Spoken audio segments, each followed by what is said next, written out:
These videos are to explain when we use quadratic equations.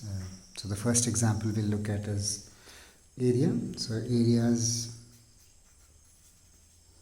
if you have a rectangle, then it's length times breadth. So if you have a relationship between the length and the breadth, for example, if you have a relationship saying that the length will be always twice the breadth. Okay, so length is equal to 2 times breadth. Then the area, which is equal to length into breadth, will be related to a quadratic, will be the square of that. So then if you have a combination of a quadratic and maybe an area that is linear because one side is fixed or something, then you could have something like this. Basically, you have a length that's varying, and you have a breadth, and you have a strip in which this is always 1 meter or something like that. So then if you look at the area of this whole thing, you will become 2b square plus 2b because L plus L, right? Not here, but let's say.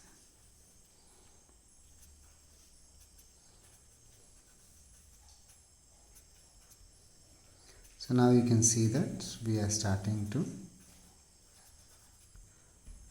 build a quadratic equation, right? Also, if you had something as simple as a circle, right? So circle, already we know if you have a radius r, the area has a quadratic term. It has a pi r square. So if you looked at a cylinder, for example, and thought of what is the area of a cylinder, then the top surface is of course pi r square. But in addition to that, if you were to look at, let's say, this part of the cylinder, the wrap over part of the cylinder, then it is that perimeter. If you cut it here and you have a perimeter, you open it up, you are going to get a rectangle which has that perimeter of the circle. So the perimeter of the circle is 2 pi r, and then if you have a height h, the area of that becomes 2 pi r h. So again you get a quadratic and a linear, and you can also have a constant, of course.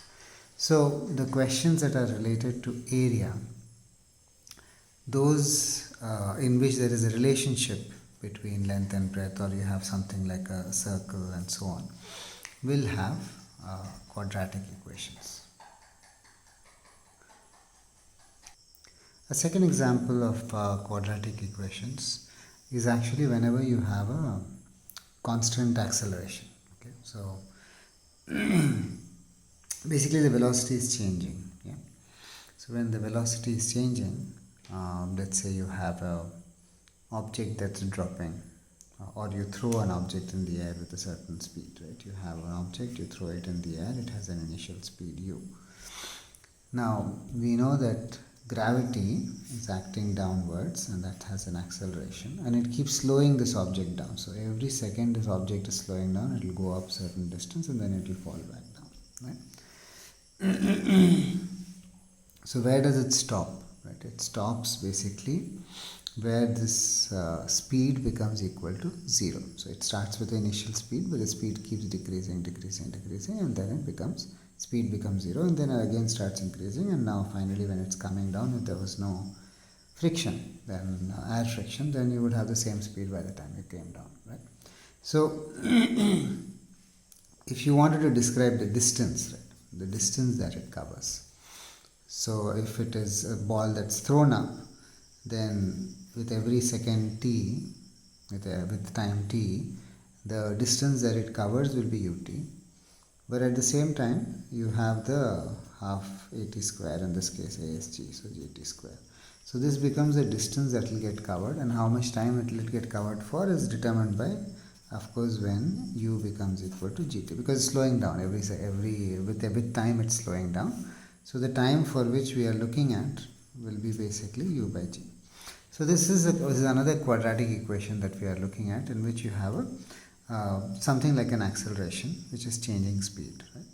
You could also have things like charge, electric field. So if you have a constant electric field, or if you have a charge that integrates to electric field that integrates to voltage, then the voltage is also a quadratic. So the electric field, let's say, is constant, and then you have a charge, and then what would be the work done, what will be the voltage,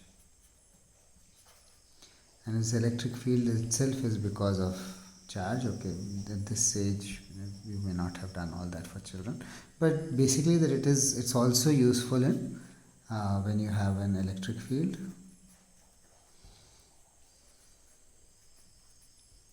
that is itself caused by charges.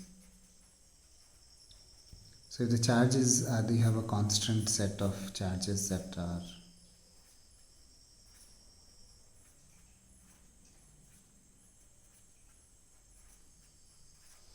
the electric field linearly increases and the voltage is a quadratic relationship. So this is another situation where you will have quadratic equations. So essentially you have a constant force or you have a constant acceleration, and then there's a change in velocity, there is a change in the location, and if you look at the location, that will be a quadratic.